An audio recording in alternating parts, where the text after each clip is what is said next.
remember the face of my father as we walked back home from the mine. At its height, the North West had 500 pits, close to 100,000 jobs. By the 80s, it was just 7 pits, 7,000 jobs.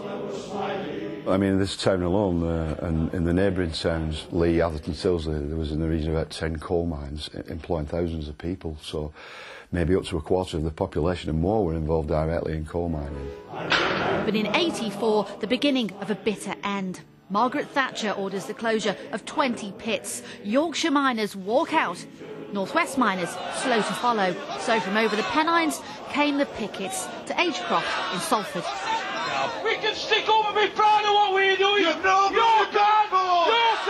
I went home and I phoned the area office and the area official, and he said, just stay at home, it'll blow over in a few days. And that was the area official's attitude to it. Roadblocks tried in vain to hold the pickets back. Still they came. They'll have to lock us all up, so you better get that Manchester string ways up, what it's called, because that's what's bloody good. And when the lock comes up, the board will come down and all. I'll pick it no matter what she says. I know that they were badly misled, the people like at Agecroft Colliery, where I were assured that they were at a long life pit and had nothing whatsoever to worry about. Their jobs were completely safe. I got my redundancy from there 4 years after. The Lancashire miners decide not to come out on strike on Thursday. What will it do then? They'll be out on Monday, you can guarantee that. And so they were. Weeks later, Lancashire's unions declared the strike official. We're not Lancashire miners, us. We're Great Britain miners. One out, all out. But there were more divisions here than in Yorkshire. Take up only about 60%. Less violence, though, but still with its own angry flashpoints. I remember in one instance, a police sergeant was stood on the runner of a wagon, shouting to this driver, drive on, when there were people at the front. And we had to say that there's somebody underneath, there's a man underneath. And he said, ignore it, drive on, drive on. The rule of law must prevail over the rule of the mob.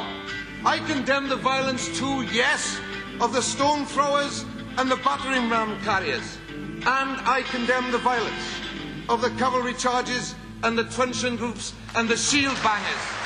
Violence came from both sides, but scenes like this were blamed for falling public support for the strikers. Within 12 months, it was all over.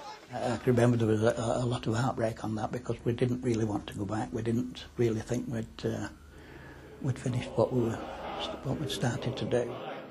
And within 10 years, every North West pit had closed. Parkside, despite a fight, the last to go. And I do remember watching the headgear being blown up. And I do remember seeing lots of men crying. Parkside simply couldn't be saved. They said it was economically unviable to bring up the coal and there was no demand for it anyway. Ironic then that just a few years later, just a few miles away, this site was developed, which quickly became one of Europe's biggest open-cast coal mines. You know, we were all flummoxed there. They could have spent 2 years telling us there was no demand for coal, and as soon as they shut Parkside, they immediately opened an open-cast mine right on our doorstep. Scandalous.